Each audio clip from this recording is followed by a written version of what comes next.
프랑스 파리는 수많은 여행객들이 로망을 품고 있는 도시입니다. 에펠탑의 위용과 샹젤리제의 화려함, 노천 카페의 낭만 등 파리의 아름다운 모습과 분위기를 기대하곤 하죠. 그러나 그 기대가 당황스러움으로 바뀌는데 오랜 시간이 걸리지 않는 곳이 파리이기도 합니다.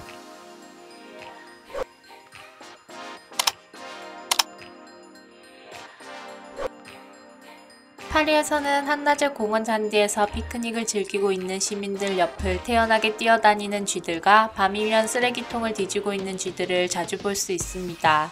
뉴욕 다음으로 쥐떼가 많은 도시로 알려져 있는 파리에는 현재 파리 인구의 3배에 해당하는 600만 마리의 쥐가 서식하고 있다고 보도되었습니다. 상황이 심각해지자 파리시는 쥐 박멸을 이유로 주요 공원을 폐쇄하기도 하고 곳곳에 친환경 쥐덫을 설치했습니다. 또한 쥐들이 쓰레기통을 타고 올라가지 못하도록 디자인 개선 작업을 하고 비둘기나 쥐에게 먹이를 주지 말라는 캠페인을 벌이기도 했습니다. 그럼에도 폭발적으로 증가한 쥐들은 좀처럼 사라지지 않았죠. 특히 파리는 100년 이상 된 낡은 건물이 많고 하수 처리 시설 또한 낡아서 번식하는 쥐들을 사실상 찾아낼 방법이 없습니다. 쥐가 들끓는다는 것에서 알 수 있듯이 파리 거리는 쥐들이 살기에 최적화된 환경이라고 합니다. 길거리를 걷다 보면 곳곳에 산더미처럼 쌓여있는 쓰레기들을 쉽게 목격할 수 있습니다. 아무렇게나 버려지는 담배꽁초도 한몫하죠. 파리에서 1년에 버려지는 담배꽁초만 150톤에 이른다고 합니다. 이 문제를 해결하기 위해 파리는 매년 5억 유로를 들여 환경미화에 힘쓰고 있습니다. 그러나 상황은 좀처럼 나아지지 않는데요. 아무리 예산을 투입하고 담당 인력을 늘려도 근본적인 문제가 해결되지 않으면 소용이 없기 때문입니다. 시민들 개개인의 자발적인 협조 없이는 불가능하다는 것이죠. 더구나 프랑스는 환경미화원들의 파업이 매우 잦은 편이라 안 그래도 깨끗하지 않은 거리 곳곳에 쓰레기가 산처럼 쌓이기 일쑤입니다. 파리에서 관광을 하다 보면 가장 난감한 문제가 화장실을 찾는 것입니다. 공공화장실이 유료인데다 찾기가 쉽지 않아 접근성이 매우 떨어지기 때문에 거리에는 가끔 노상방뇨하는 모습이 종종 목격되기도 합니다. 파리는 노상방뇨 문제를 해결하기 위해 거리에 공공소변기를 설치했습니다. 이 소변기는 물을 사용하지 않고 소변을 모아 천연비료로 재활용할 수 있는 친환경 소변기인데요.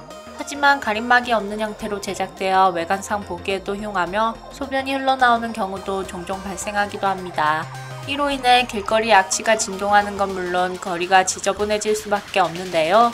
특히 노트르담 성당이나 샌느강 인근 등 역사적 명소 근처에 세워져 더욱 논란이 되었습니다. 더구나 프랑스는 애완동물의 배설물 투기로 인해 오랫동안 골머리를 앓고 있는 국가 중 한 곳입니다.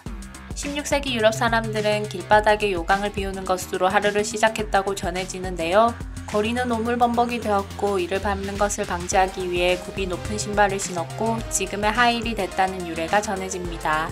실제로 파리 도심의 길거리나 공원에 개똥이 널려 있어서 눈살을 찌푸리게 하는데요. 개똥만 전문적으로 치우는 환경미화원이 있을 정도입니다. 비록 예전에 비해 많이 나아졌다고 하지만 파리의 개똥은 여전히 문제로 남아있죠. 한 유튜브 채널에 출연한 프랑스인이 한국에서는 산책 중 반려견이 배설을 치우고 가는 것이 보편적이지만 프랑스에서는 그대로 방치되어 있는 경우가 대부분이기 때문에 어딜 가든 계속 어디 있는지 잘 보고 다녀야 한다고 말하기도 했습니다. 실제로 매년 650명의 파리 시민이 개똥에 미끄러져 다친다고 하네요.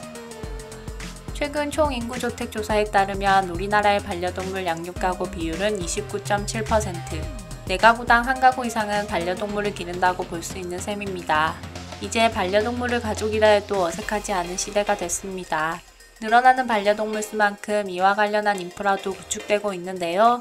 최근 공원에는 배변 봉투를 미리 준비하지 못했거나 준비한 배변 봉투를 모두 사용한 경우에 겪을 수 있는 주민들의 불편을 최소화하기 위해 반려동물 배변 봉투함을 설치해 운영하고 있습니다. 이 밖에도 반려동물들을 위한 전용 공중화장실, 음수대 등이 설치된 곳도 있다고 하는데요. 우리 삶과 떼려야 뗄 수 없는 관계가 된 반려동물.